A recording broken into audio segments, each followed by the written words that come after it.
Na nossa janela cultural de hoje, eu convido você a mergulhar pela história de Paracatu. Nossa equipe visitou o arquivo público do município e descobriu alguns pontos interessantes sobre a nossa cultura. Esta será uma série de reportagens sobre a nossa história e a primeira é sobre os inventários do século XIX.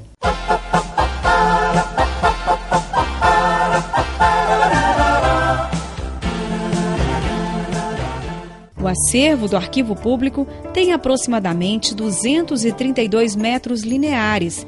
É constituído por obras raras como manuscritos do século XVIII, processos de justiça, fotografias, microfitas, DVDs e CDs. Para manusearmos algum documento aqui no Arquivo Público é preciso todos os cuidados, né, Carlos? Correto. Hoje mesmo nós estamos aqui com todos os aparatos, luvas, máscara, para não danificar, porque nós estamos com uma verdadeira relíquia aqui, né? É um inventário de 1880. Isso Vamos mesmo. apresentar esse documento? Bom, esse aqui é um dos documentos, né, que integram o acervo do Arquivo Público, e a origem desse documento é do Tribunal de Justiça de Minas Gerais. Trata-se de um inventário e, nesse caso aqui, a inventariada é a senhora Libânia Maria de Jesus. Nesse documento são descritos os bens que ela deixou e a divisão ali para os seus respectivos herdeiros. Agora a gente pode observar que é um inventário bastante volumoso, né? Uma pessoa de posses mesmo para aquela época. Em um inventário havia algumas classificações, como bens de raiz, que eram terras, também os bens semoventes, que normalmente eram animais, né? Cavalos, bois, e também alguns escravos, né? O detalhe que chama a atenção era a forma como os escravos eram mencionados, né, no inventário. Porque o escravo, ele aparece aqui apenas com o prenome, por exemplo, Crescêncio, né? Seguido da cor do escravo, Crescêncio preto. E aí havia as características. Como a gente pode observar aqui, né? Crescêncio preto, de idade 49 anos. Isso mesmo. Muito achacoso, né? O que quer dizer isso? Quer dizer que ele estava enfermo. Muito doente. Ele estava doente. Isso. E seguido dos valores também, né? Quanto valia o Crescêncio? O Crescêncio aqui, ele, na época, né, ele foi avaliado em R$400 mil. Nós vamos ver aqui uma relação, esse formulário, né? Ele era uma exigência do governo, né? Uma exigência do governo para quem mantinha escravos, né, em suas fazendas. Como se fosse um controle fiscal. Isso, correto. Um controle fiscal. Aqui a relação dos escravos da dona Libânia, né? Isso mesmo, né? Aqui aparecem todos os escravos, né, que ela possuía. E as características. Todas as características, né? Entre elas, a cor, né? Além do nome, né? A cor, a idade, o estado civil, até a naturalidade do escravo, né? Vamos só apresentar essa tabelinha, olha só. O primeiro aqui, o nome Crescêncio, a cor preta, idade 42 anos, estado casado, naturalidade, estado deste município. Então o Crescêncio era paracatuense, né? Isso, o Crescêncio era aqui da cidade. E até a aptidão para o trabalho, né? Que eu acho que era a característica mais marcante naquela época, né? Aptidão para o trabalho, boa. Profissão, vaqueiro. Observações, marido de uma escrava livre. Então a história desse inventário de 1880, uma rica parte da nossa história. Você também pode conhecer os documentos aqui do Arquivo Público. E na edição de amanhã a gente traz mais uma curiosidade da nossa história.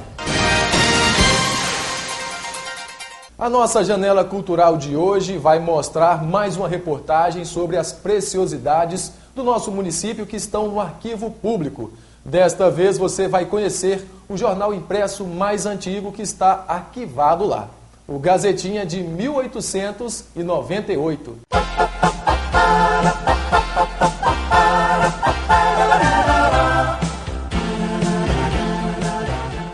O Arquivo Público guarda a história do início da atividade jornalística no nosso município.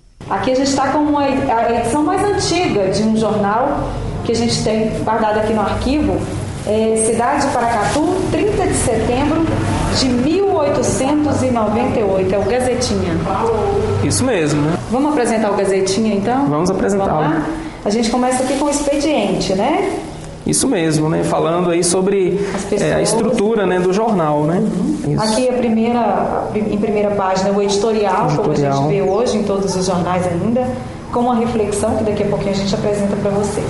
Pode abrir aqui? Pode, claro. E a gente pode observar aqui a parte oficial, né? Na verdade, é muito interessante analisar esse jornal, que a gente pode observar que a estrutura ainda é a estrutura vigente nos jornais de hoje, né? Um editorial, as notícias da cidade, anúncios e a parte oficial da Câmara Municipal, né? Os editais da Câmara Municipal, né, Carlos? Isso mesmo, né? Era, como nos dias de hoje, né? Era a forma de se dar publicidade aos atos da Câmara, que era o órgão responsável pela administração municipal na época, né? Até 1929, né? A Câmara fazia toda a gestão. E a gente pode observar a parte comercial do mercado municipal, né, Carlos? Isso. A tabela de preços. Na época, né, em 1898,